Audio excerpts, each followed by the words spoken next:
The Dave Hooker Show. A presentation of Off the Hook Sports. Objective insight, expertise, top guests. Available on YouTube, Apple, Spotify, and the Off the Hook Sports app. Download now for free. Also available on offthehooksports.com. I compute and obey. Now to Dave Hooker. Ready. Well, here we go, and not what we were expecting, and certainly not what Tennessee and Tennessee's fan base was hoping for, with what could have been a monumental win against Florida, first win in 20 years. That will be extended after the Vols fall to the Gators on Saturday. So with Caleb Calhoun, I'm Dave Hooker.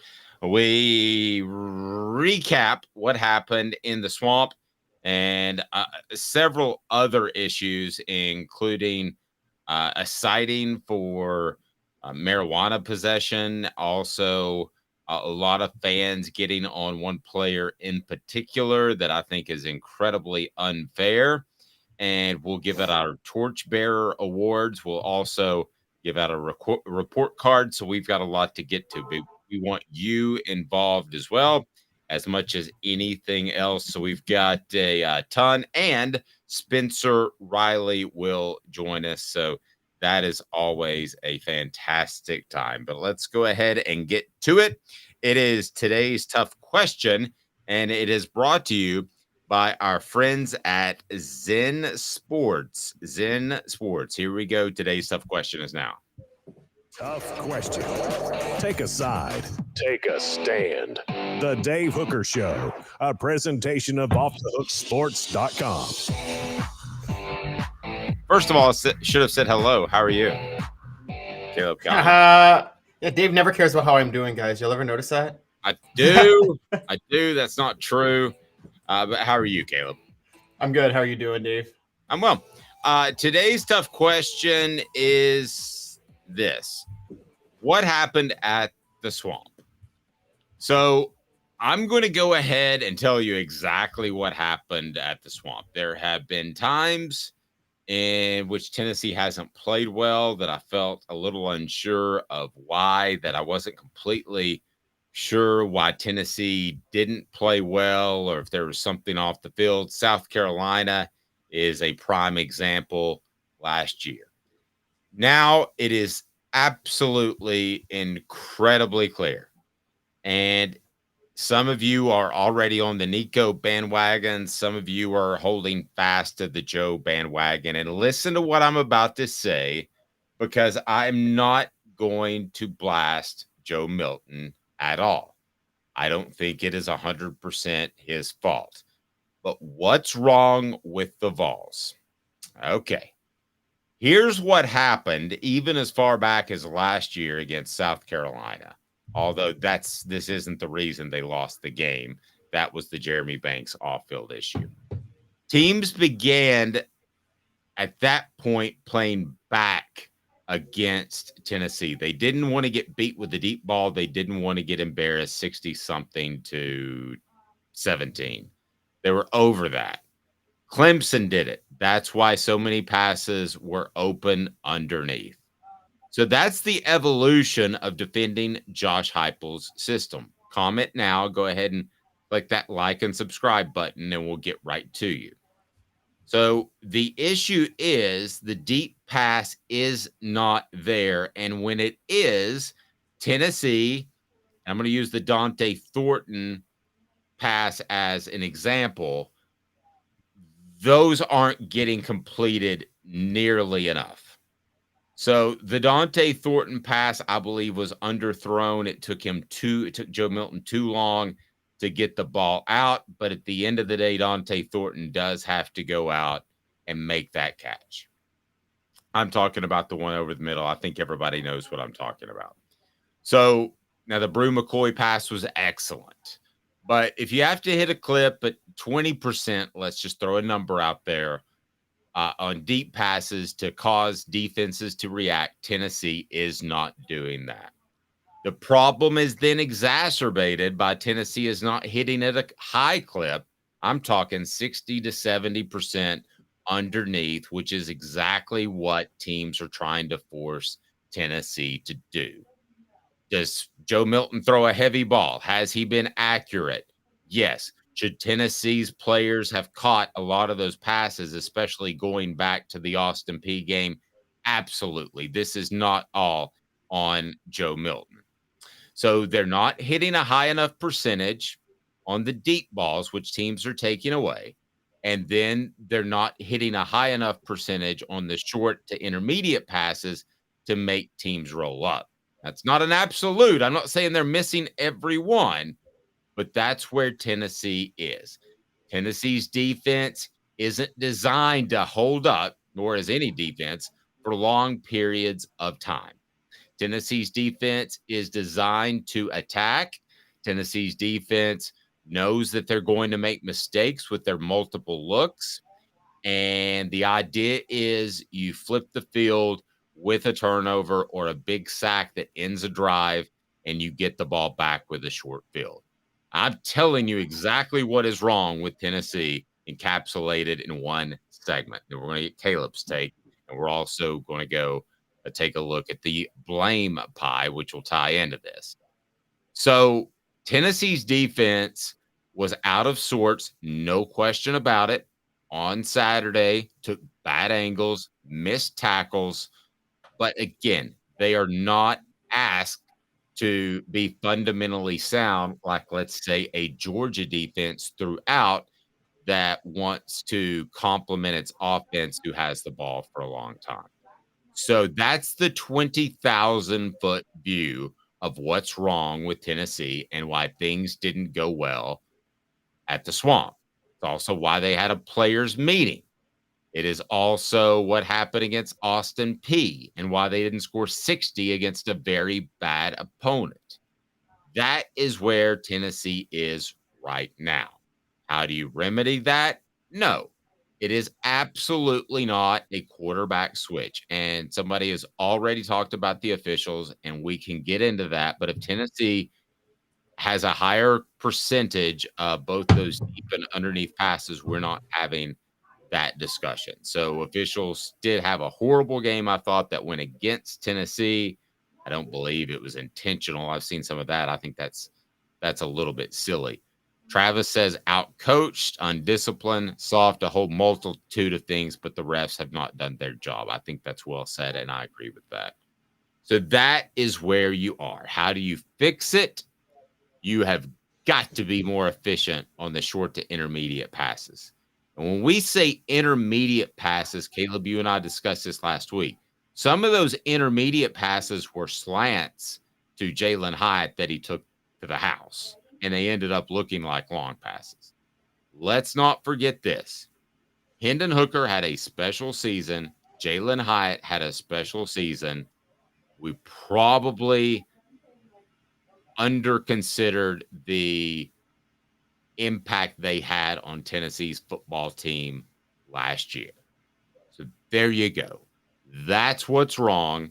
Tennessee has to have a higher percentage, much higher percentage of passes first underneath to make teams roll up a little bit, and then the deep pass will come open. That is it. That is the problem. If you want to blame the receivers or you want to blame Joe Milton for drop passes or inaccurate throws, respectively, go for it. I'll let you play that game. I've talked to several former players and people within Tennessee's program, and you get both answers. So, Caleb, that's it. That's what's wrong with Tennessee's football team. Can it get fixed? I believe so. But we're going to see in the upcoming weeks if it does get fixed, because if it keeps going this route, you're talking about an 8-win team as opposed to still potentially, if everything were to click, a 10-win team, which doesn't sound possible on the Monday after a Florida loss, but it still is. This team has shown great bounce back ability. I think they'll do the same. But at the end of the day, Caleb, that is what's wrong with Tennessee's football program. I'm sorry, I actually somewhat disagree with you. I think Saturday's game is a lot simpler. Are they missing on more throws than they missed last year with Hendon Hooker? Yeah. Is there a Jalen Hyatt? No. Wouldn't have mattered if the offensive line on the interior could block worth anything when they were trying to run the ball. I mean, I'm sorry. You're right. They're playing a lot softer coverages to take away the deep ball. That's why Heupel, for people who question this, that's why he stayed committed to the run game in the second half, because that's Heupel's offense. That's what it's designed for.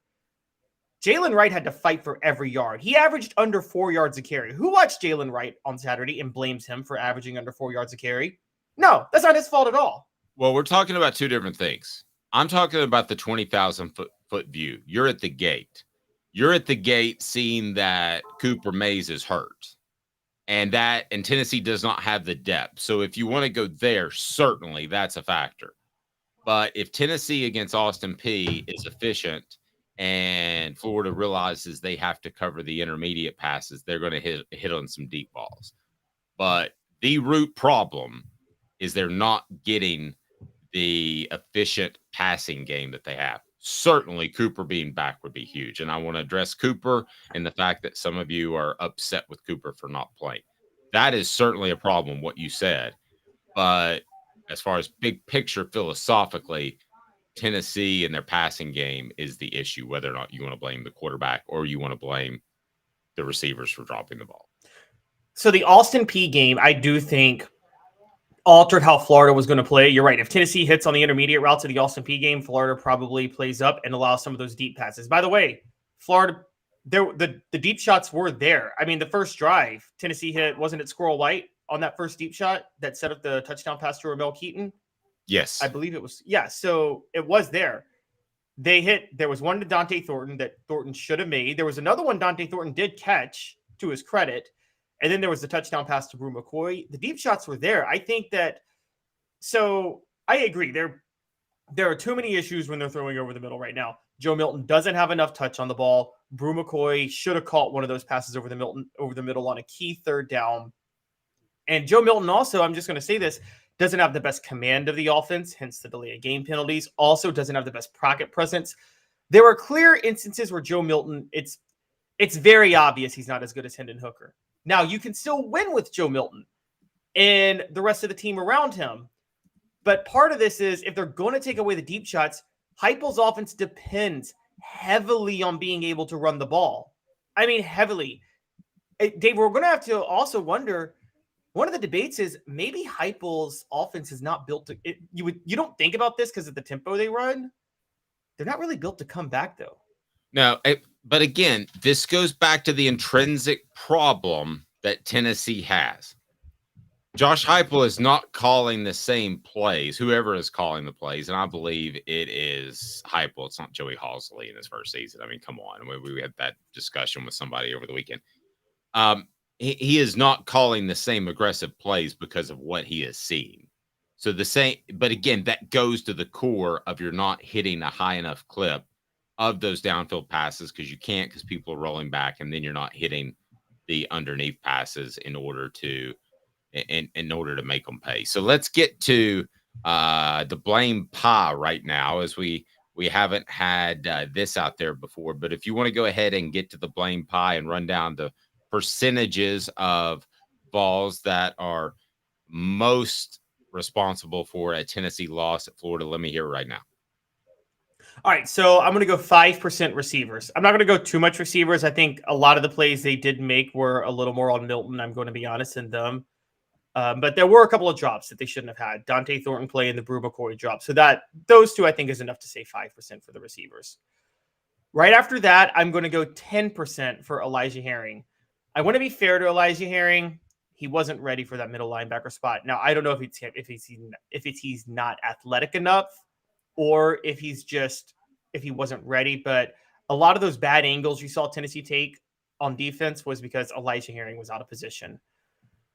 I got edge rushers at 20%. I get your point, Dave, about what the defense is designed for, but this Florida offense was made for Tyler Barron, James Pierce, and Roman Harrison to combine for 12 sacks, 10 tackles for a loss, or 20 tackles for a loss, some insane stat line.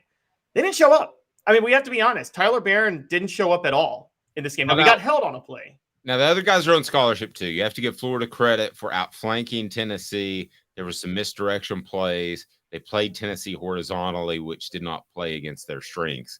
But, again, that's going to happen from game to game. So, no, they didn't play great. They took bad angles, and it caused missed tackles. Okay, so what else before we get to our torchbearers? And that's going to be tough to find. Yeah, and then top 2, Joe Milton at 30%. Mainly because it's not just some of the inaccuracies. Joe Milton didn't have command of the offense. The 2 timeouts that he had to take on the first drive of the second half. I think a lot of the pre-snap penalties, Dave, you know this if you know ball, a lot of those are more on the quarterback than the center of the offensive line. They just are. So Joe Milton gets a 30%. But the worst is the interior offensive line, and it was Cooper Mays being out. Interior offensive line was 30%. If either Cooper Mays or Hendon Hooker is in that game, Tennessee wins. Probably. I would agree with that. Portions of the program brought to you by Zen Sports, the new sports book in Tennessee, revolutionizing the way you earn sports betting rewards. That means no more deposit bonuses that turn into deposit nightmares on Zen Sports. What you see is what you get in their cash rewards program. You get a lot of cash for a welcome bonus. Earn an unlimited 5% cash back on your betting volume for your first 15 days when you sign up with promo code HOOKED. That's Hooked. I need you to go ahead and download that app and sign up. If you're a gambler already, you're going to love it. And that's right, unlimited 5% cash back. Keep betting, keep earning with up to 3% cash back on your betting volume every month after that. And refer friends to earn a percentage of their betting volume as cash rewards too. Zen Sports, bringing the cash back to Tennessee. So if you bet big on Zen Sports, you want to be betting on Zen Sports. Zen Sports betting just got better. Gambling problem? Call 1-800-889-9789. Must be 21 or over. And in Tennessee to bet. So let's get to our torchbearers and the report card against Florida. Torchbearers are tough to find out of a group that did not play their best and got all kinds of out of sorts. So who are the torchbearers, the bright spots, the guys that played their best in the loss to Florida? So I got Brew McCoy at number 5. Would have been higher, but that third down drop, you got to knock him down a notch. But he still played. He got 94 yards receiving and a touchdown, so I give him a lot of props. Bryson Eason had a sack in the middle. And, when I first watched the game, I was blaming the whole defensive line. I went back. The defensive tackles actually did their job. It was the angles that the edge rushers were taking and the linebackers were taking. So I think the tackles were fine. Bryson Eason did what he was supposed to do. He was the best of the group. He was a little better than Amari. Number 3, and his stats don't show it, but Jalen Wright, 63 yards on 16 carries, but he had no holes to go through, and he fought. I mean, how many yards did he get? How many plays were there in the second half, Dave, where Jalen Wright maybe should have only gotten 3, 4, or 5 yards, and he turned it into 9 or 10 yards because he was just fighting for extra yards? No, he's a very underrated running back nationally, not only in the SEC. Yep. And number 2, Jackson Ross. This is probably the biggest positive of the game for Tennessee. Jackson Ross is settling in as a punter now. Honestly, he had 3 really good punts, 2 inside the 20. And if Tennessee was going to come back and win that game, it'd have been because they had a major kicking advantage, quite honestly. And number 1, I'm eating crow over the second straight week, but it was Aaron Beasley. Now, Aaron Beasley did allow 4 catches the 4 times he was targeted, but he was also trying to cover for, there were a lot of times Elijah Herring was out of position. So that's a little bit skewed. Aaron Beasley still actually had a tackle for loss, 8 total tackles. 4 of those were solo. Okay, report card. Give me the report card. Then we're going to get to Spencer Riley and get his thoughts. All right, so in terms of the report card, I'm going quarterbacks C-. I think Joe Milton did a lot of good things, did some negative things, though. And so I got C-. I got B+ for running backs and B- for receivers and B for tight end. Dave, do you think it's crazy that I give them all above average grades? I don't think running backs, receivers, or tight ends are at fault for this game at all. No. I mean, Dante Thornton needs to go up and make a play every once in a while like he did when that ball was underthrown by Joe Milton, but Joe Milton got it out slow. He read it slow and then underthrew the ball. So, no, I mean, you would like to see a very good receiver go up and get that. So go right ahead. I want to remind you that the report card today is brought to you by Andy Mason Real Estate experts with over 4 decades combined experience in East Tennessee. Support our sponsors. Go to andymasonrealestate.com. Best prices, best service in the biz. He's my realtor. He should be yours. It's that Simple. All right, go ahead. All right, so the offensive line is a D. The only reason it's not enough is I thought the tackles played fine, but the interior was just so bad. It's got to be a D. Am I being too hard on that, Dave? No, and I give on that side of the ball more credit to Florida for attacking Tennessee horizontally and not feeling like, well, they didn't have to keep up with a high scoring team. I thought Florida's offensive attack was masterful. No, I was talking about the offensive line. Tennessee's offensive line. Oh, Tennessee's offensive line. So is that unfair? You gave them a D? I gave them a D just because of the interior. I don't blame the tackles. No, I don't have a problem with that. There was all kinds of communication issues. I think a D is very fair. Okay. Defensive tackle C+. Not great, not bad. Edge rushers D+. And I know you say they ran horizontally, but Tyler Barrett and Roman Harrison are 4th and 5th year seniors. They should have a little more experience dealing with that, honestly. No problem with that. And linebacker C-. I mean, Elijah Herring is enough, but I got to be fair. I'm not trying to knock on him too much. Like Ollie Lane, they both are not supposed to be starting right now where they're starting. But Aaron Beasley was an A, so that's where I get him a C-. Defensive backs, this is crazy. I give defensive backs a B-. And I know everybody's mad at Kamal Haddon because he got trucked on that. He didn't even try to make a tackle on that one play. But honestly, he was targeted like 5 times and only gave up 1 catch. I don't think the defensive backs deserve any blame for this game, for what happened. No, they weren't attacked. I mean, it was all a horizontal approach. I mean, I don't know if they would have made plays. Graham Mertz had probably the game of his life or the game of his college career, but he has been that efficient on the short passes all year. Yeah. So, I mean, the game of his life, he beat Tennessee, he beat a ranked team, and he beat an SEC East rival, and he was very efficient. I thought what he did, and Tennessee, and if you notice, every single time Graham Mertz had the option to easily escape the pocket. So there was not going to be a set pocket where you could run those twists and stunts and blitz schemes to attack him. And I think there are times that got Tennessee out of position, which is why you saw missed tackles, which is why you saw guys leaning to the right when the play was to their left. I mean, I don't know how many times I saw that. That's eye discipline. I hate to use that because that was a Butch Jones term, but it is true. Their eye discipline was poor. Tennessee did not play well. I think it's the first time somebody's attacked them like that. I'm not making excuses, but I thought Florida had a great offensive approach. You and I debated a little bit that you and I debated just a little bit that maybe they were too conservative in the second half. I think they were perfect. I think they wanted to play keep away, and it ended up working out for them, and the game was never really in doubt in the fourth quarter. Thanks. We also, to be fair to the defense, they were a little tired in the first half too, because Tennessee couldn't stay on the field on offense. I mean, that's a part of it, Dave, isn't it? I mean, that's a big reason Heupel did that long drive to open the third quarter, was because, quite honestly, Tennessee's defense, it was just an onslaught that happened really fast. You know how those games go. It just happened just real quick. And I think it was Tennessee's defense was just way too tired because they couldn't run the ball in the first half. And Heupel, his whole offense goes out the window if he can't run the ball. And that part's true. Now, as far as get a lead, a significant lead, that allows the defense to attack what is usually a stagnant pocket. All right, what else? What other grades do we have before we get to Spencer Riley? Just 2 more. No return game grade because there were no returns, but kicking game A+. I mean, A+ for kicking. Yep. All right, coming up, it will be the one, the only Spencer Riley, VFL center. He is awesome. And he'll give us his thoughts on the interior of that offensive line and more as Tennessee loses to Florida. We're going to explain why and why this is not the end of the world for Tennessee. 2 minutes, Spencer Riley, Off the Hook Sports.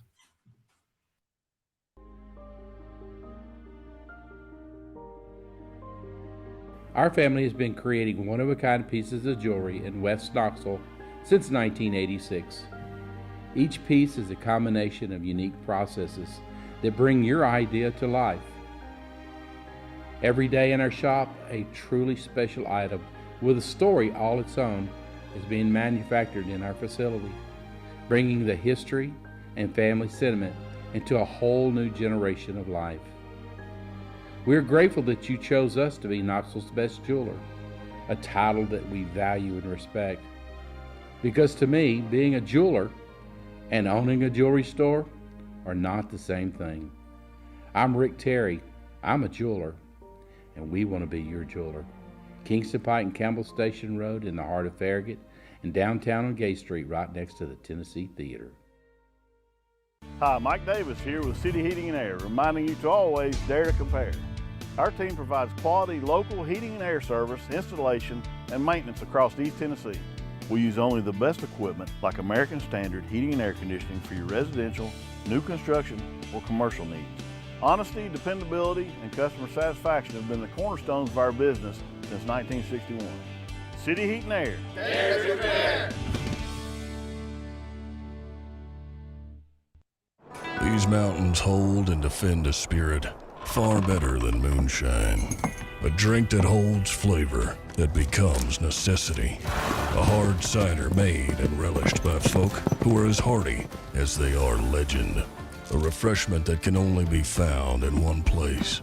With a taste that makes you say, give me 3 bottles of the good stuff. Tennessee Cider Company, where necessity can be found. Who's this guy? Hello, who is it? The Dave Hooker Show, Who? a presentation of Off the Hook Sports, What? YouTube, Apple, Spotify, and the free Off the Hook Sports app.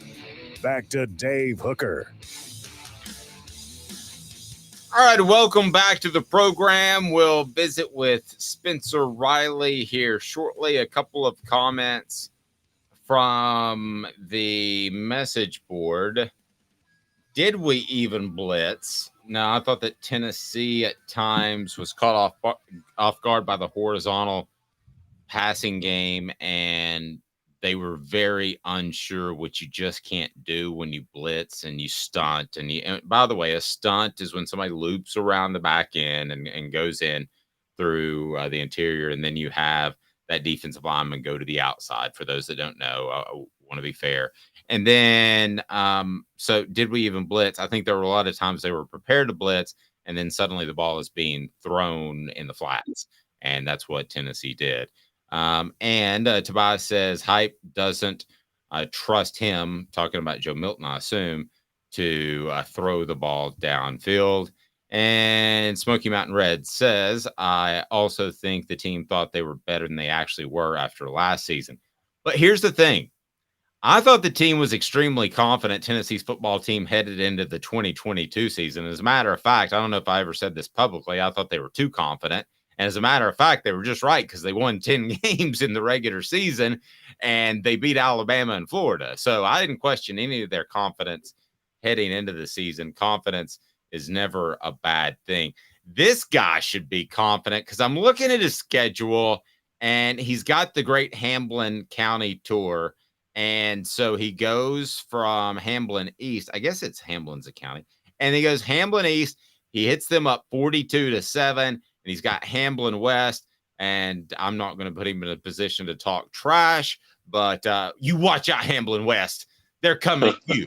Spencer Riley joins us now, VFL Center. Congratulations on the win, Spencer. How are you?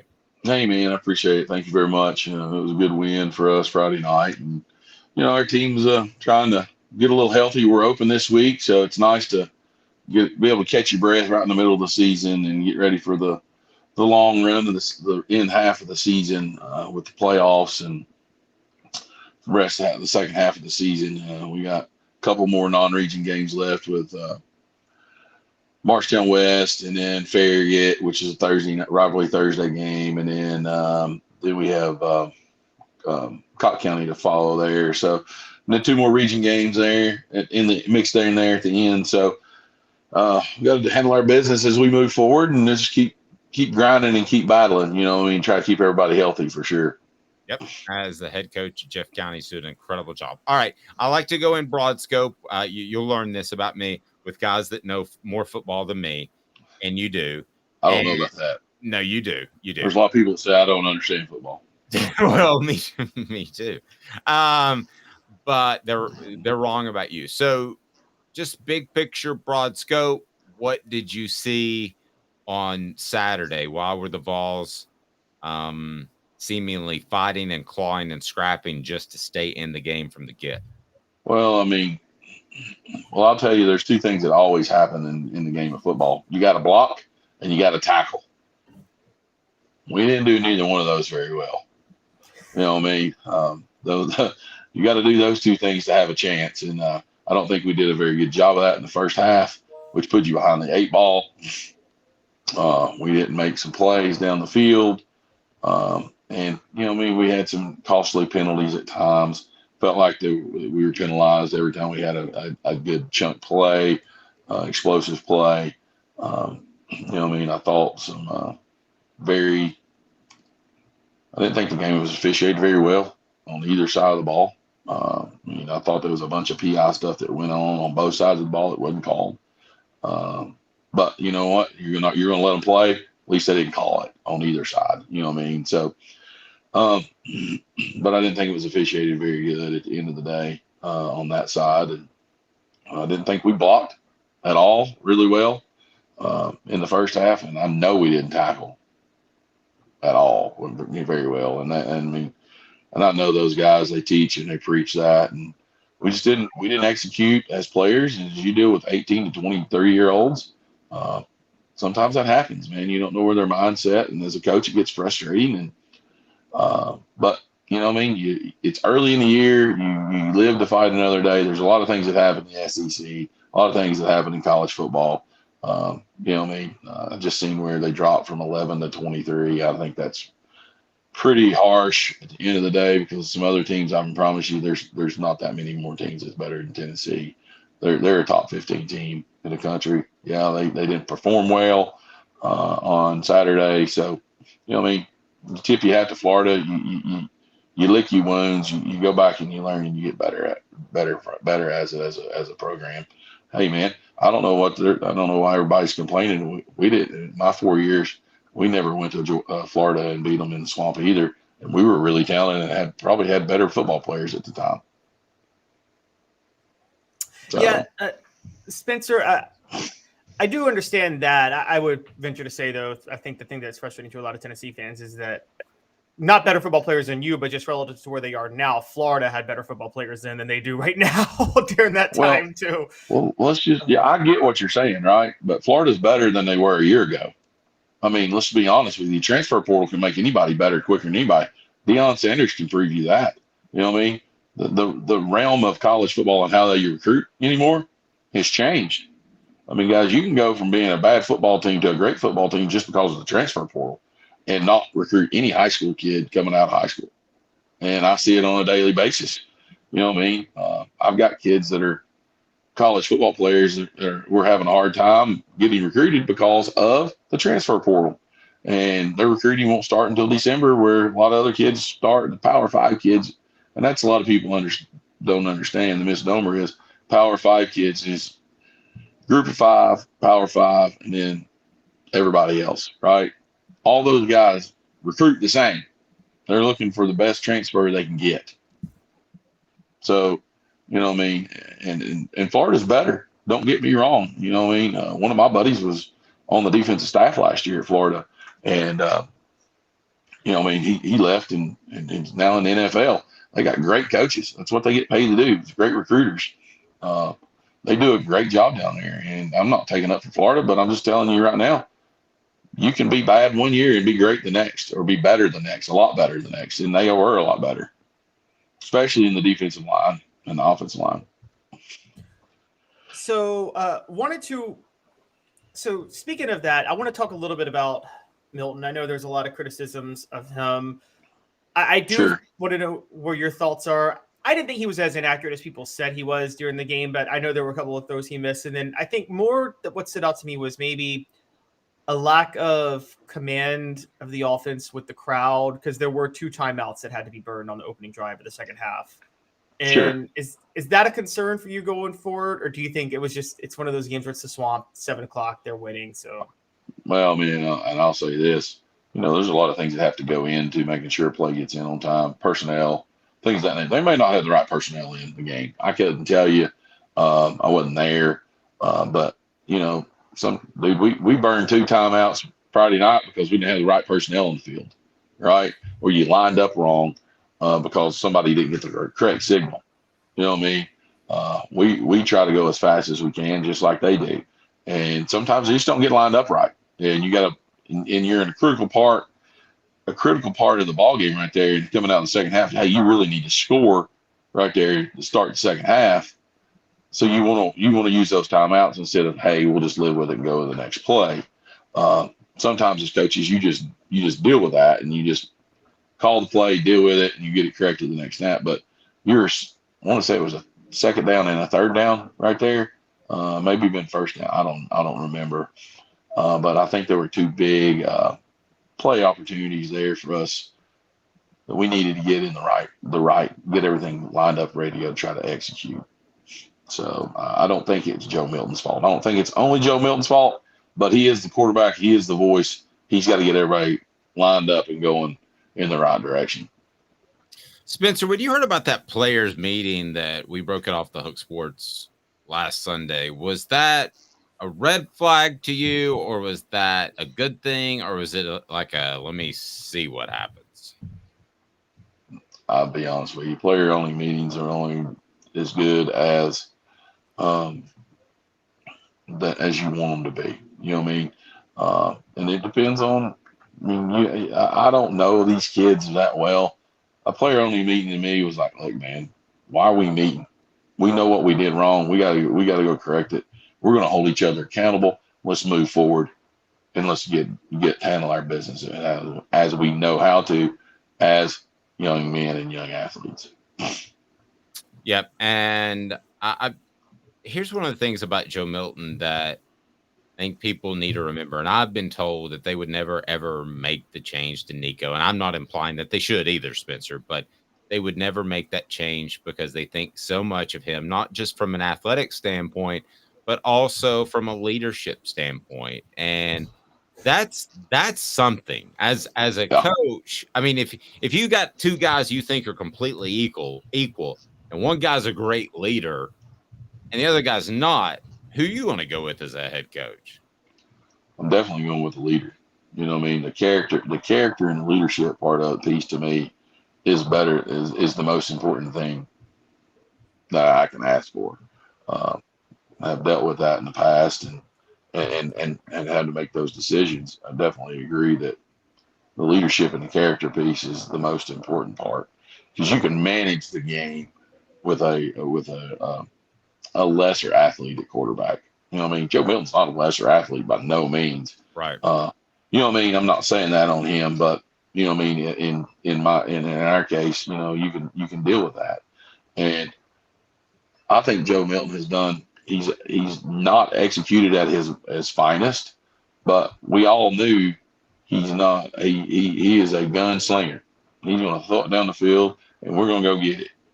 The intermediate and the short part necessarily is not his best part of his game.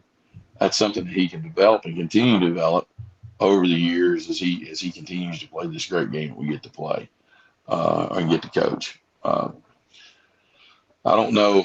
Look, man, I've watched Nico a little bit, but I'm going to tell you right now, there's nothing like playing in front of 100,000 people and not knowing what you're doing. You're a million mile, and the speed of the game is so much faster from high school to college. It's not even funny, because let's just be honest. In the SEC, it's like playing a semi-professional league, anyways, because most of these cats are going to be NFL and play, anyways. So I don't know about Nico. You know what I mean? I think he's going to be a good player at Tennessee. I don't know if he's ready to do this day in and day out, and maybe he will. Maybe he will be, and hopefully, when he gets his opportunity, he seizes the moment and he runs with it. But I think Joe Milton's the guy, and I think he should be the guy from here moving forward.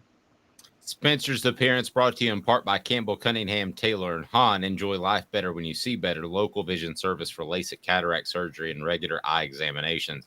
Go to ccteyes.com. Look at me. I have LASIK, and I can see just fantastic. And look at the love that Spencer's getting on the message board. Oh, my gosh, you're one of my lights are out again. Oh, that's all right. You got to move around and get those motion lights on. Spencer Riley, oh, my gosh, you're one of my favorite, my all-time faves. And our OG. Now, he doesn't mean offensive guard. He means a gangster. Yeah. That's what the kids tell me. I try to stay hip. No doubt. Best center ever. That's you, Spencer.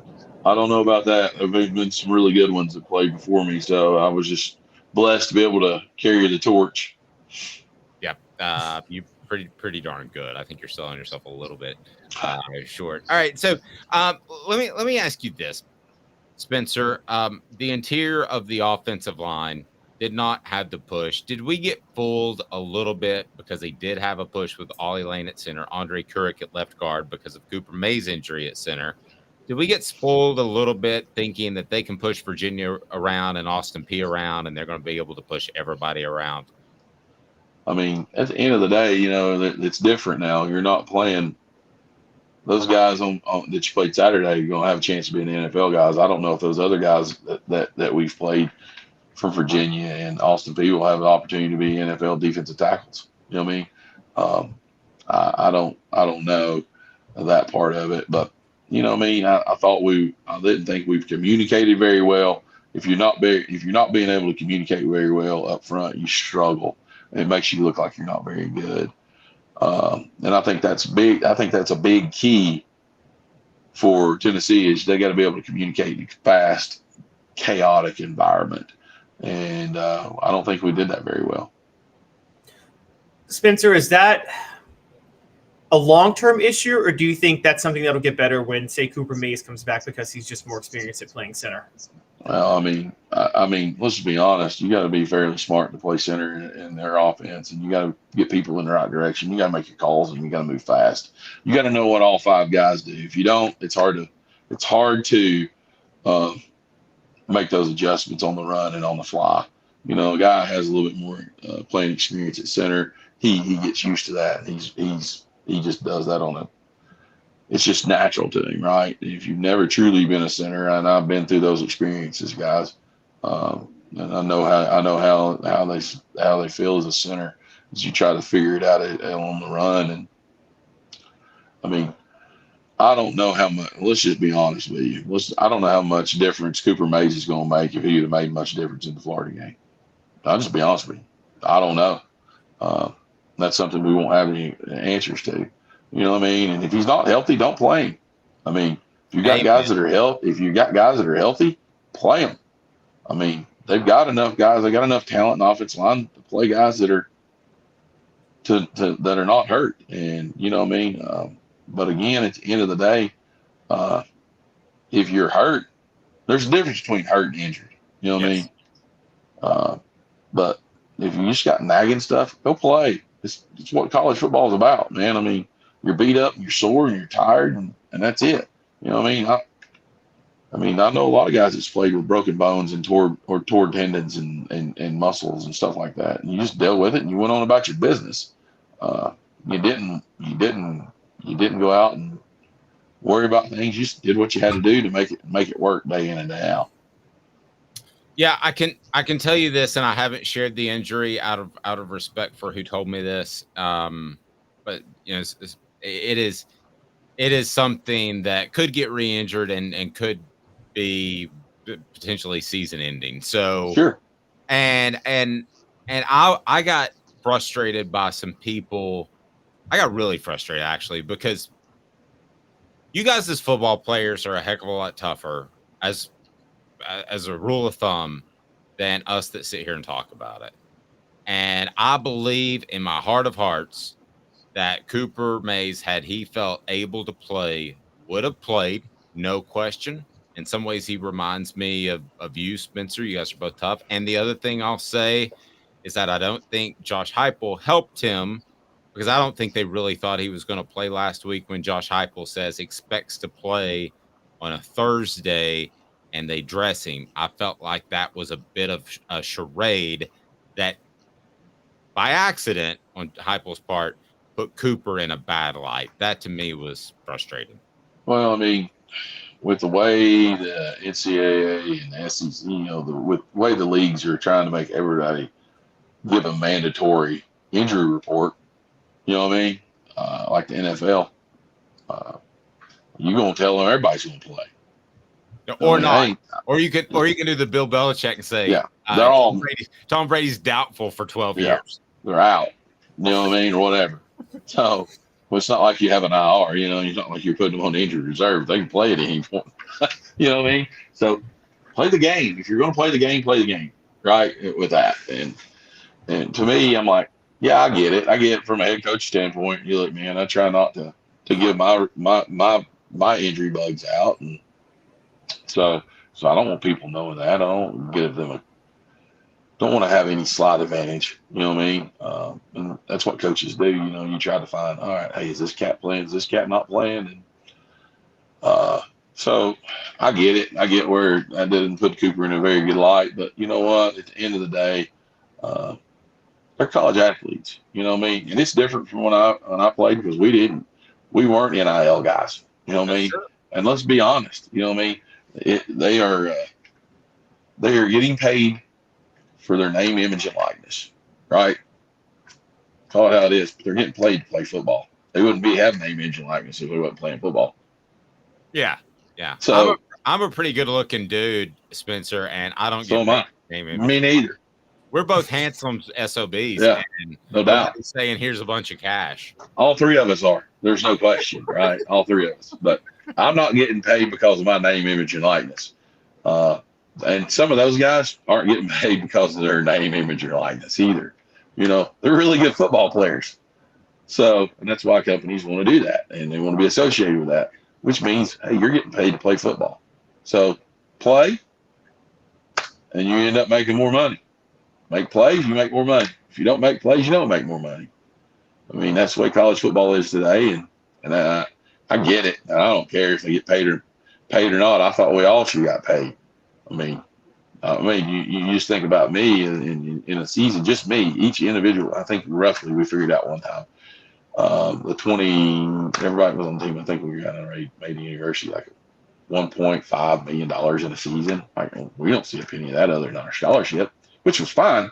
But still, you look at these kids today. Come on now, some of them are making six figures. Yeah, there's more pressure. You know what I mean? There's more pressure, so you have to take that with it. Not only there more pressure on the kids, there's more pressure on the coaches. Yeah. No, you know don't tell me there's not. If Joe Milton doesn't play well, don't tell me there's not more pressure for a corporate sponsor to maybe pick up the phone and say it would be nice because I spent millions of dollars on Nico if he could get in the game. Don't tell me that conversation is not going to happen. Well, yeah, it's going to happen because it's a business decision. Let's just call it how it is. You know what I mean? But for the coaches, you know what I mean? It's about, hey, what's the best for our team at this point in time? And that's the struggle with NIL and all that stuff is how do you manage your team and all that stuff? And I struggle with that, and I see it through my kid. You know what I mean? Who is an NIL kid playing softball at Ole Miss. So I get it. You know what I mean? I see it on a daily basis and how everybody reacts. And hey, he makes more money than me, and I should be playing. Yep. You know what I mean? It doesn't matter about the money. Robert says Spencer could lose one arm and still kick ass. I'm not sure if this is legal or not, but as a way of supporting Jeff County, which is my new favorite high school football team, because my team is coached by a guy that I don't like.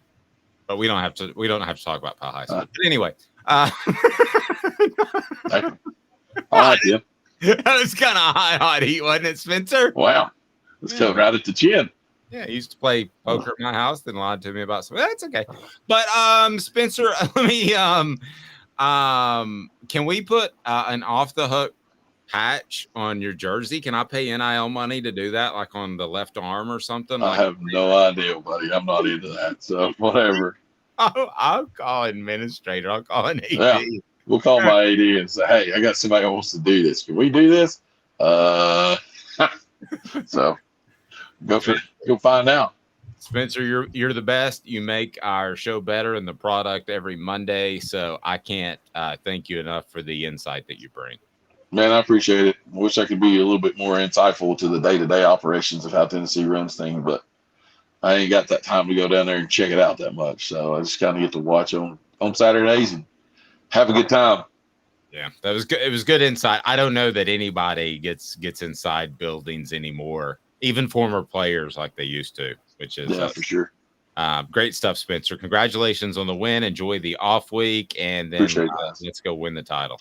Yes, sir. Appreciate you guys. Thank y'all so much. We'll see you next week.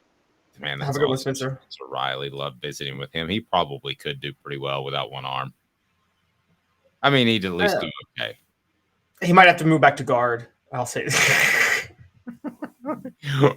Which position, if you played it on the offensive line, could you most get away with having one arm? I would say tackle, because if you had your outside arm at left tackle, your left, or right, your right, that you could funnel people inside. Right tackle. It's a completely stupid conversation. All right. Thank you, Smoky Mountain Red. No doubt. I never doubted Cooper holding out unless he was really hurt. Guys, should have never dressed. Josh Heupel shouldn't have said on Thursday that he was expected to play. Shouldn't have happened. Should not have happened. Also, we got a Vol who gets in trouble the week before the Florida game. I thought we were beyond that, but that's not the case. We'll discuss that in exactly 90 seconds and some other very odd personnel choices by the Vols. Yes, I'm talking about Dylan Sampson and Nico as well. So in 90 seconds, a Vol gets in trouble before the Florida game. How do you do that? 90 seconds. Stay tuned. Candace, I was really heavy into the drug culture. I was selling drugs. I was just constantly in pain. I was missing like a good support system in my life. Candace has given me everything that I need in order to successfully have a wonderful recovery, in order to have a life that I didn't even know was possible before. And it's not just about me anymore, and I love that. I absolutely love it. You can take your life back. Call Cadis today. With all that sun, sand, and salt water, the beach is a very relaxing place. Unless you wear contacts. Ow! Open your eyes to the best the beach has to offer with LASIK vision correction from Campbell Cunningham Laser Center. Sports Treasures in North Knoxville is one of the South's largest sports cards and memorabilia dealers, featuring over 10 million sports cards from vintage to modern. Sports Treasures carries a full line of hobby boxes, singles, autographed memorabilia, Tennessee Vol collectibles, fan cave decorations, and so much more. See a museum full of collectibles at Sports Treasures, 4819 North Broadway in Fountain City, and Sports Treasures on Facebook. Sports Treasures, where the real sports fan goes to shop. You're listening to The Dave Hooker Show, a presentation of OffTheHookSports.com. The internet is full of pictures of each and every one of you. Available on YouTube, Apple, Spotify, and the Off the Hook Sports app. Download now for free. Is there nothing you people can't do? Also available on OffTheHookSports.com. All right, here we go. Welcome back. Man, it seems like Florida used to always get in trouble or have somebody do something goofy before the Tennessee game or in the offseason, and they would suspend them for the first two games against practically nobody. But that wasn't the case this time around, and we get to What the H, and it's brought to you by Sports Treasures. What the H, Gerald Mincey? Say wham. Oh, that's not the right one. Let's try that again. We get to What the H, and it's brought to you by our friends at Sports Treasures. What the H, Gerald Mincey? What the? What was he thinking? Release the hounds. The Dave Hooker Show, Keep cool. a presentation of OffTheHookSports.com. All right, what did Gerald Mincey do last week? I know, but I'm going to go ahead and kick it to you to break it down. It's brought to you by our friends at Sports Treasures. What the H, carrying over $5 million in sports treasures and so much more. Follow on Facebook for the best sports memorabilia, daily updates.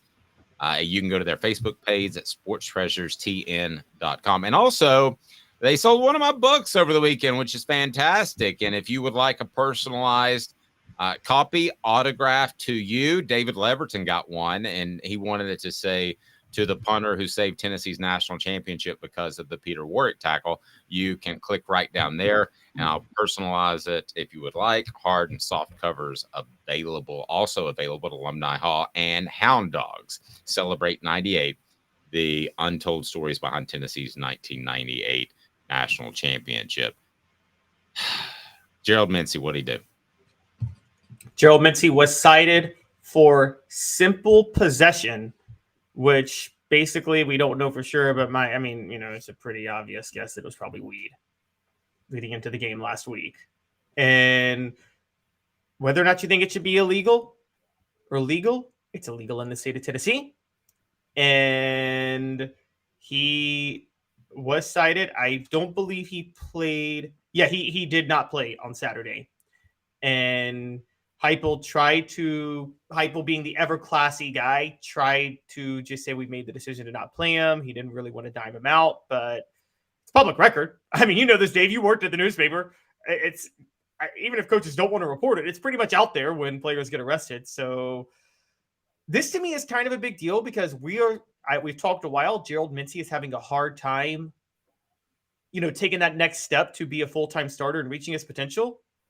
That's why, whatever you think about marijuana, and I normally don't care if someone wants to smoke it, but if you are having trouble taking it to the next step as a on-scholarship college football player, and I find out you're smoking weed in the middle of the season, yeah, I care. That's a big deal.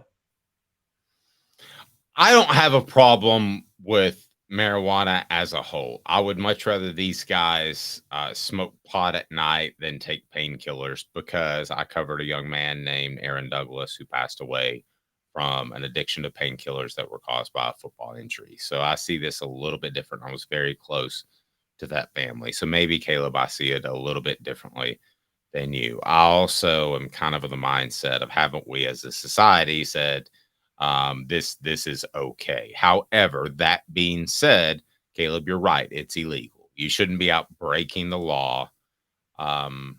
Speeding is one thing, but massive speeding like we've seen at Athens is another. So you shouldn't be out breaking the law, especially before the Florida game, knowing that could put your playing time in jeopardy. So while I have zero problem with marijuana, I mean, ideally we'd all be perfectly clean, right? Because we would be so well-centered as human beings that we wouldn't need anything to affect our brains and make them feel better, right? It would be a utopian society. It would be like Krypton. Except for General Zod and his pals. Okay, but that's not where we are. People choose to do things. I would much rather him be charged with possession than back in the day, him having, a case of beer in him and getting a DUI. Those are the ones that I covered to a large extent, or fights. And I think this too, I think a fight is worse than even marijuana, because these guys don't realize how big and strong they are sometimes, because you grow in your body and you could really, really hurt somebody if you're talking about an average student. So I do not have a problem with marijuana, but I can say this: are you not smart enough? We're talking about a player who hasn't reached his development. Are you not smart enough to keep it at home? I mean, get a 6-foot tall bong if you want to and smoke it up, but you've got it in your car. That doesn't make a lot of sense to me. And especially when they're legal alternatives too. It doesn't make a lot of sense to me why you would get in trouble for that in this day and age. It almost seems like you have to go out of your way to get in trouble for marijuana. Okay, but here's why I have a problem with it. I don't have a problem with marijuana either. I'm for being legalized recreationally. I'm with you. If you are in pain, I'd much rather athletes take marijuana than painkillers. And look, I'll say this even further. By having weed illegal in the NFL still and pushing for painkillers, the NFL has blood on its hands beyond CTE. How many people do we think that the NFL's just outright ruined their lives by insisting them to get on painkillers when they were hurt? So I will tell you this. If you want to compare, you want to compare the two, CTE is minuscule to the amount of players that have gotten addicted to painkillers. And I believe that not even close. And I firmly believe the NFL was encouraging these painkillers and at the same time taking, shall we say, advertising revenue from them. And they were getting paid. I'm just going to say it. I think NFL officials were getting paid to get players hooked on painkillers. I'm going to say that up front. Now, as far as Gerald Mincey, though, here's my issue, though. Dave, do you think the marijuana was for pain or do you think it was recreational? I think, gun to my head, I think it was recreational. Well, it doesn't matter. And I'm going to give Rocky Top Tom credit, who I think is probably a little bit more conservative than both of us, but he's right. It's illegal. It's illegal. Caleb, if I said in order to, I mean, this wouldn't be a legality, but I said in order to work for me, you have to have a mohawk. Okay? That's the rules of the business. And you follow the rules of the business. And the rules of Tennessee football businesses don't break the law. So I don't care if it's safer than heroin or alcohol or whatever. Don't do it. And if you're going to do it, don't be stupid and do it in a car. And it's a reflection. This is where I'm trying to get at. Because let me work this in real quick. Because here's the thing. Nobody said, let me check your car to see if you have any marijuana unless it smells like pot. Exactly. So here is my issue with it. It shows Gerald Mincey's lack of commitment. Can we say that? It's his lack of commitment. You can and will, and I was going to go there, and you beat me to the punch. Kudos. Yeah, I think, and this is where I think if he's doing it, again, if he's doing it because he's in pain, I would have actually given a break. But you're right, do it in the house, even if it's illegal. I'm a little more sympathetic because you don't want to get hooked on painkillers because again, there was blood on the NCAA and NFL's hands. They've indirectly killed athletes in the past by getting them hooked on painkillers, and so, but I don't believe Gerald Mincey was doing this to manage pain. And you're right, he was doing it. He had it in his car. And so you're right. The only way. I think it was recreational too, but we don't know that in all fairness. But we do know at the very least, like you said, he had to be smoking it in his car because they're not going to search your car for weed unless your car smells like weed. Right. No. Like, has anybody ever been pulled over by a cop and been like, for no reason whatsoever, I think you might have some weed in here? No one's I think there's a Jay-Z song where he goes, I got my glove compartment locked and the trunk is too, and you're going to need a warrant for that to some extent. No, nobody says I'm going, because you can't do that. I'm going to randomly search your car and it had to smell like weed. I don't think there's any question about that. Now, a couple of other notable absences. It's just lack of give a darn, as was said on our message board, which is frustrating. And here's the other thing. You don't even drive that far. If you're taking some sort of long trip and you're like, oh, my back hurts and I want to get stoned as a bat halfway because I'm driving to the Keys. Okay, kind of see that maybe. But how far do you drive as a football player? To and from your apartment around campus? It's not like you're spending hours at a time in a car where you're getting weed withdrawals, if that's such a thing. Portions of the program brought to you by Rick Terry Jewelry Design. They want to be your jeweler. Support our sponsors looking for affordable game day jewelry. How about the Fire Opals, a Tennessee tradition? Go to rickterryjewelry.com, rickterryjewelry.com. Somebody goes to rickterryjewelry.com and purchases some Fire Opals for their loved one, then I'm going to hook you up with a Hooker t-shirt. How about that? So there were some other notable absences in the game. Dylan Sampson and Danico Slaughter. Yes. And Sampson just based off, let me just say this real quick. I don't know that anything happened off the field while they didn't play.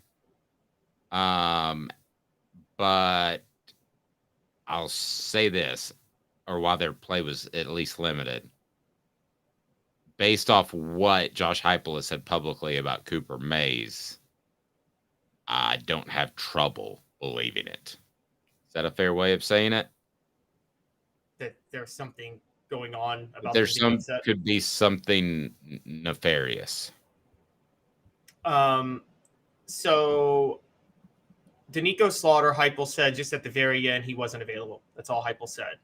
Dylan Sampson posted an IG story of, I think it's a leopard today. I don't know what that means. It was a leopard in black and white. No idea what that means on his Instagram story.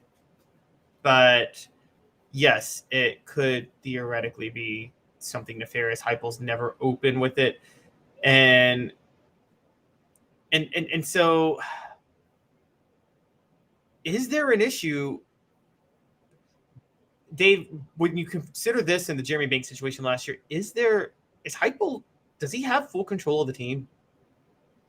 I think he does. I think that this team came in pretty confident, and I think that was something that happened last year that I kind of wondered to myself, are they too confident? Now, And I should correct myself, by the way. I just looked it up. Mincey was in on special teams in the game on Saturday. He just didn't play an offensive snap. Mincey played special teams, and if you can, let's go ahead and make sure that Danico Slaughter, and so Danico Slaughter did not play at all. Yeah, right? Heupel said he just straight up said he wasn't available. Okay, but he's on the player participation report. So, and then you had Dylan Sampson. Didn't log any stats whatsoever, so I don't remember a play he was in. And I don't see him on the player participation report. So anyway, I don't want to throw those guys under the bus at all because they may have an injury. It's something may be up, but the Gerald Mincey thing to me is absolutely insane. That you would get in trouble for something that silly. In the season, this isn't February. And I think that's kind of the big deal. Yeah, Papa J said he did play on field goal kicks, and he was on the participation report. But Papa J says, so that begs the question, why didn't Mincey play on offense? Bottom line is, when you fib, and listen, coaches fib. I'm not ripping Josh Heupel for fibbing about on Thursday when he said he expected Cooper Mays to play. But when you fib and do this, people are going to wonder. That's the underlying point. We don't know that Slaughter or Sampson did anything wrong. Okay. I want to be real clear on that. Okay. But when you fib, you make people wonder. So, I mean, was Florida actually going to play Tennessee any differently if Josh Heupel came out and said, I don't think Coop's going to be ready? If he said that on Thursday, I mean, to have him go out and dress up was a sham.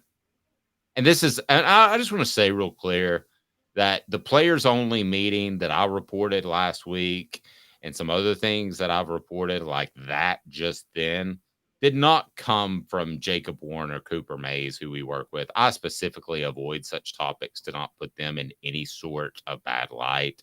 And it would not behoove me as a person who runs off the hook sports to put myself in that bad light as well. So I want to be very clear. What I'm sharing with you is not from those two guys. But Tennessee knew in-house that Cooper Mays all week wasn't going to play. And the players meeting, both of those factors, they happened. They were from my reporting. I've done this for a while. Neither of those facts came from Jacob Horn or Cooper Mays. I just want to be real clear. I said that on a Nashville radio station on Thursday. So there we are. I want to address that. And Caleb, you've known me long enough to trust me. So I think everyone else has, and I hope my career speaks to that. Yeah, no, I mean, I totally believe you. And this is more of a reflection on what Heupel's been doing. He hasn't been. And it's also not my responsibility to tell anybody where a report comes from or who my source is. But I want to do that because I think so highly of those two guys. So that's kind of where we are. All right, we've got SEC power rankings and week 3 recaps. So here we go. It is time for 4 Downs. 4 Downs is right now, and it's brought to you by Herald Group Security Solutions. Here we go. 4 Downs. 4 Downs. 4 questions. 4 answers. The Dave Hooker Show. 4 Downs. A presentation of offthehooksports.com. All right. So we're going to get to some SEC power rankings. Where do the Vols fit as they drop all the way to 23? And the Associated Press ranking.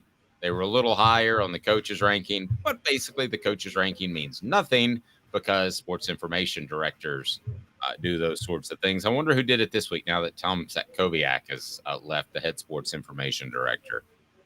Whew. There's some issues in that department. So here we go. It is time for 4 downs, and the Vols may not have Cooper back just yet. Rocky Top's saying that Tennessee shouldn't be in the top 50. I'm not going to go that far, but 4 downs brought to you by our friends at Herald Group Security Solutions. What should people do, Coop? Cooper Mays here. Hit like and subscribe. All right, here we go. First down for the SEC Power Rankings. Caleb. Coop here. First down. Who made the biggest move up in your Power Rankings, which is on offthehooksports.com? There were 2. Missouri made a giant move. They got up to number 8, and that was with their big win over Kansas State. They won off a 61-yard field goal. That's a good win, but they're still number 8 because I think that win was somewhat of a fluke. I need to see more after they struggle with MTSU. The other one, LSU. I moved them all the way back up to number 2. I mean, they blew out Mississippi State on the road. A Mississippi State team riding high off a Power 5 win that had not yet lost under Zach Arnett, and LSU just took them to task. I think the LSU team is turning into the LSU team we thought we'd see. Okay, well, let me ask you this. So what position are they in right now on your range? LSU's number 2 to me, and Missouri's number 8. Okay, I know that we both think more of LSU than a lot of people on our message board, real honestly, and a lot of our fans. But let me ask you this for second down. Cooper Mays here. Second down. Of those 2, who is most likely to hold their spot when we do our final SEC rankings at the end of the year? Because LSU's higher, but Missouri's Missouri. LSU's more likely to hold their spot. Again, the Missouri game against Kansas State was a fluke. By the way, worst coaching thing of the weekend. Eli Drinkwitz is the new Les Miles. I don't know if you guys saw, but Kansas State, LSU won off a 61-yard field goal. It was a 56-yard field goal, and Eli Drinkwitz took too long to get a special teams unit lined up, so it was a delay of game penalty, and then he kicked a 61-yard field goal. But that's like, Dave, isn't that Les Miles if there ever was Les Miles? Remember how often Les Miles mismanaged the clock but still got lucky enough to win the game? Like, that was Eli Drinkwitz. Yeah, I think it's LSU. I think LSU has a greater opportunity to be second or better in the SEC final power rankings than Missouri has an opportunity to be in the top 10 of the final SEC power rankings. So I agree with you. Coop, what down now, sir? Tennessee center Cooper Mays here. Third down. All right, who fell the furthest? Well, people may not. Actually, there were 3 teams. Arkansas and Mississippi State both fell pretty far. Arkansas is down at number 13 now. Mississippi State's at number 12. I think this might be it for Sam Pittman after this year. But I think Arkansas fans, if you read the message boards, are thinking, is this the best we can do for Arkansas? Are we just never going to get another level? That's what they're worried about. Tennessee fell to number 9. I'm sorry, guys. Yes, they're in the bottom half of the SEC right now. And it's because of not just Florida, but 2 weeks now of what we've seen. You got to put them in the bottom half of the SEC right now. All right. So I want to go to power rankings, and I'm going to give you the one team that I think is the furthest from where they will finish. And what down is that, Coop? All SEC center Cooper Mays here. Fourth down. Okay. Well, I think it's Tennessee at 9. And I'm not just playing to the crowd. I think they'll end up being considered a top 3 team by the end of the year. I think a lot of things were exposed against Florida that they will address. The schedule is not incredibly taxing. Alabama still looks like a possible win, even though it's a Tuscaloosa, because they got quarterback issues. Georgia is playing down to their opponent, and that's at home. So at the end of the day, I think that Tennessee is the one that will move the most by the end of the year, and I think they'll be in the top 3. So it's your list. Let me ask you, who's the team that will move the most? I actually agree with you about Tennessee, but I'm going to go Texas A&M in the other way. I think by the end of the year, Texas A&M is going to be at number 13, and I got them at number 6 right now. Okay, great stuff. Let me run down the entire SEC before we get to our weekend recap and how that affects the Vols. All right, so number 14 is Vanderbilt. No shock there. Number 13 is Arkansas. Number 12 is Mississippi State. South Carolina holds firm at 11. Now, maybe my most unfair one is Kentucky at number 10. Kentucky is one of the 5 undefeated teams left, but I'm not giving them credit for blowing out Akron when they struggled with a Division II school the week before. Tennessee's number 9. Missouri's number 8. Florida's moved up to number 7. Texas A&M's number 6. Now, here's the hot take one because we didn't mention it, but I've got Alabama at number 5. And I know they're 2-1. I don't think they should be favored by as much over Ole Miss this week. Dave, I listened to Josh Pate last night, and he brought up a point, and I want to know your thoughts. Seems like the team was very upset that Jalen Moore was benched, and they just didn't want to go all out for Nick Saban on that. Guys, I'm telling you right now, listen to me say this. The same thing could happen with Tennessee. I'm not saying that you don't bench a guy because he's likable. Last I checked, NFL scouting reports don't have a likable entry. But I am telling you, Joe Milton is an absolute team favorite, which is one of the reasons they are not going to make a change barring injury or suspension. Very similar. I think Jalen Milroe was a popular player, and I'm going to make some phone calls about that now that you tipped me off on that. I think that's a great point, and I think he paid his dues, and I think players care about that stuff, probably more than fans want them to. These are not moving parts. These are people. If they made any sort of change with Joe Milton, Caleb, I want your take on this. It would have a negative effect on team chemistry. I'm not saying they couldn't overcome it and win a national championship, but it would have a negative effect on team chemistry. Portions of the program brought to you by the premier hemp dispensary online. That's the Hemp House, a wide variety, great selection, and strict standards to ensure you only receive the best in CBD or Delta products. Hemp House Chat, hemphousechat.com. That's right below. Use the promo code HOOK for 10% off. We were going to say 50% off every time Tennessee wins on the Big Orange Crunch, but we can't do that this week, but we will the following week. Hemp House Chat, support our sponsors. I greatly appreciate it.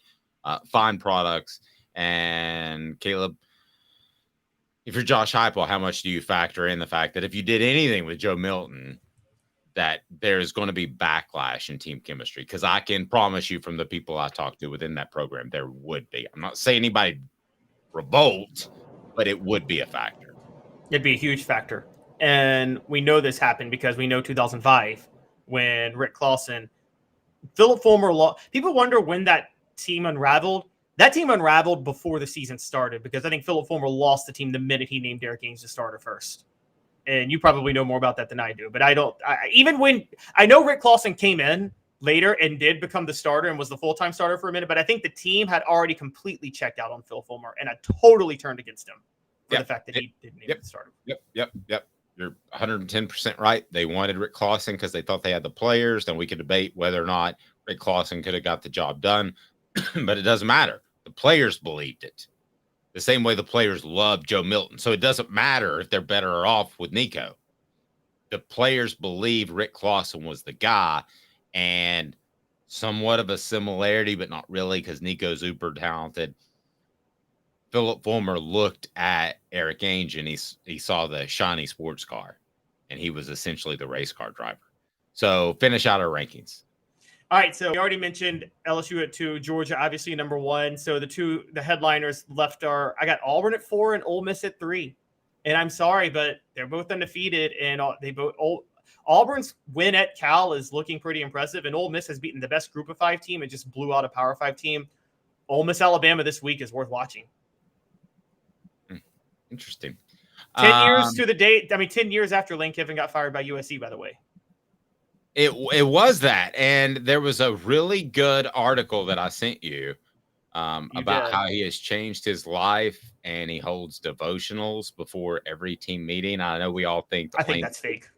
Well, we all think that Lane's fake, but I did have somebody. I will say this: I'll back him for just a second. I had somebody that actually was a pastor that said through a mutual friend that is now a chaplain at Ole Miss that he believes Lane is being truthful in that he is less about himself than he is about this family. And that was the tenor of the story from the LA Times. And remember this, he didn't take the Auburn job. I was told that was because of his family. I kind of go, he. That's not true.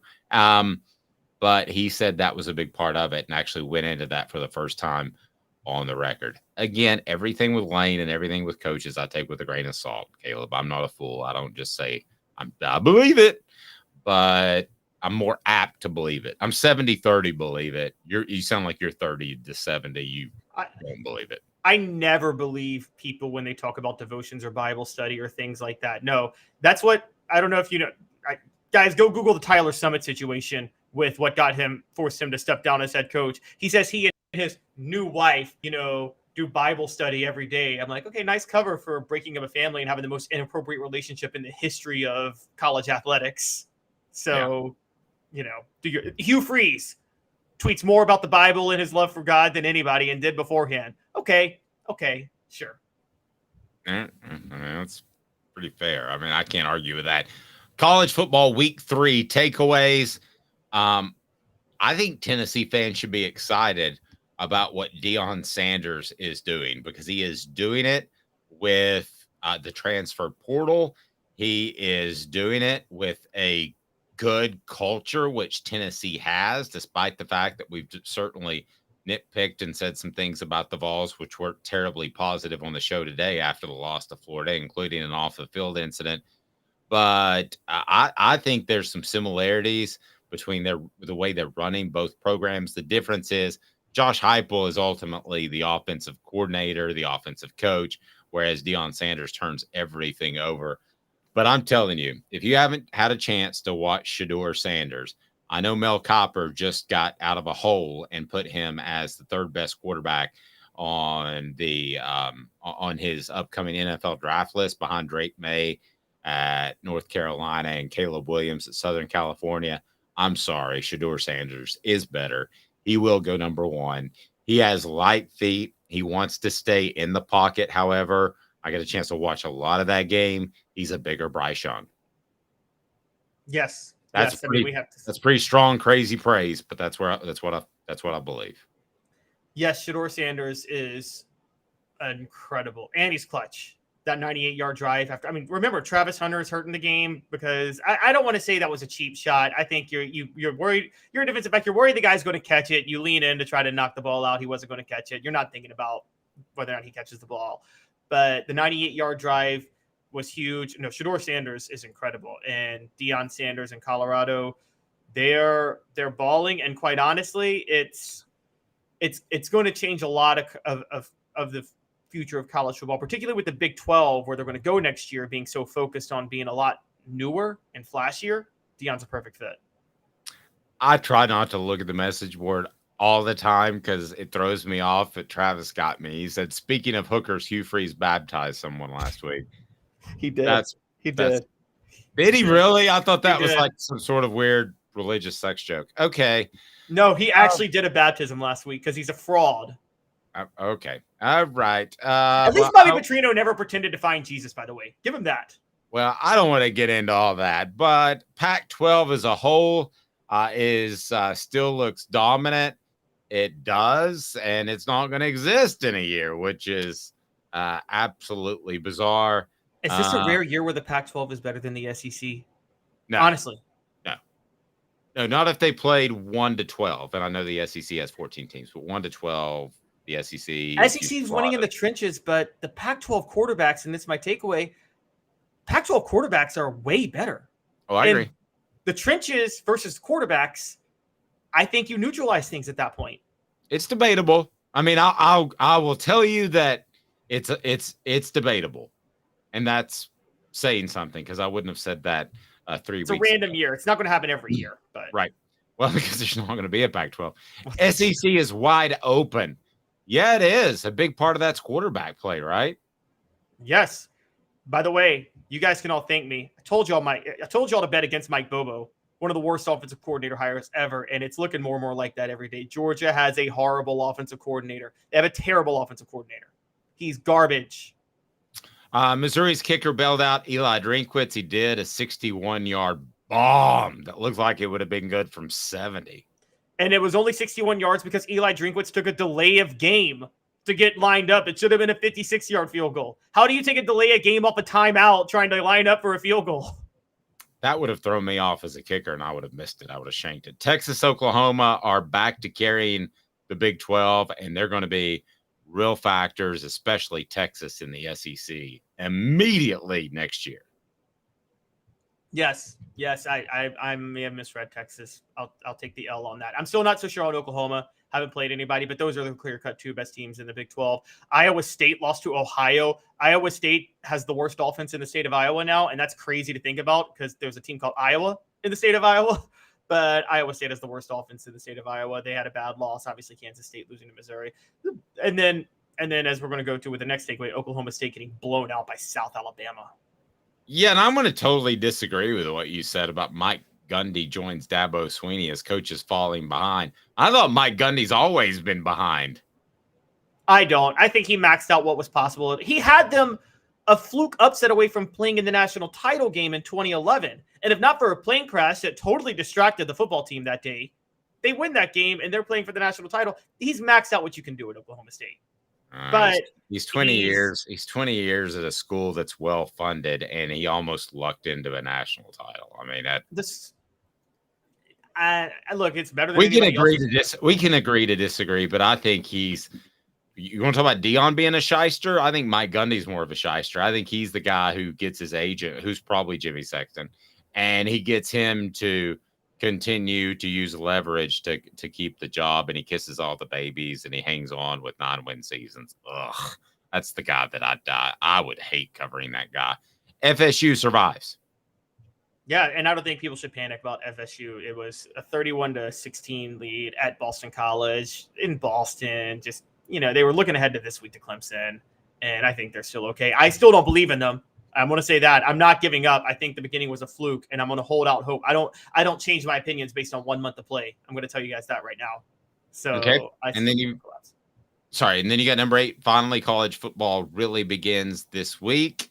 It's an elite slate. We really get rolling this week. Where will college football's got to fix its imbalance? 7 top 25 games where you're not going to be able to watch all. You're going to have to choose on which ones to watch at certain times versus none last week. I'm trying to tell you that that's all going to get fixed with a playoff. I've told you that. And they're going to be slotted just like the NFL. You're going to have your 1, your 4 game, and your night game, and that's the way it's going to work.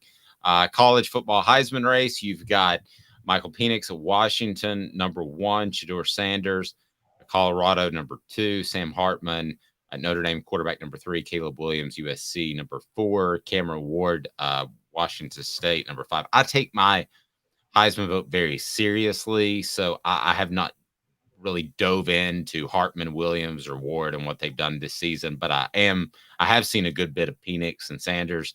I would have Sanders slightly above Penix, but if I dove into it, you could probably change my mind. If I test Sanders, but production right now, it's Penix. What Penix did on Saturday was just incredible at Michigan State. I know it was Michigan State. They're a disaster right now, but Michael Penix Jr. is amazing. And by the way, how about state of Washington quarterback play with Michael Penix Jr. and Cameron Ward? Penix seems like he throws up 380 or 360 yards and 4 touchdowns every week. Texas, Florida State, Colorado, Utah, Miami, Ole Miss, North Carolina, Washington, Georgia, Oklahoma. That's your college football top 10. I like the way Caleb does it because it's very volatile, and it should be, but I still would take Georgia to win a national title out of that group if I had to pick one team. This isn't who I'd pick head-to-head. I agree with you. This isn't who I'd pick head-to-head. This isn't who I think Vegas should favor. This isn't projections. This is your body of work right now. Georgia's best game is a 24-14 win against the South Carolina team that we don't really believe a lot in. So I can't put them in the top 5 right now based on body of work. Texas, Florida State, and Colorado have the best body of work. Say what you want about Colorado looking ugly last week. They got 2 Power 5 wins. So they belong in the top 3. And Utah, look, that win over Florida looks a little bit better now, doesn't it?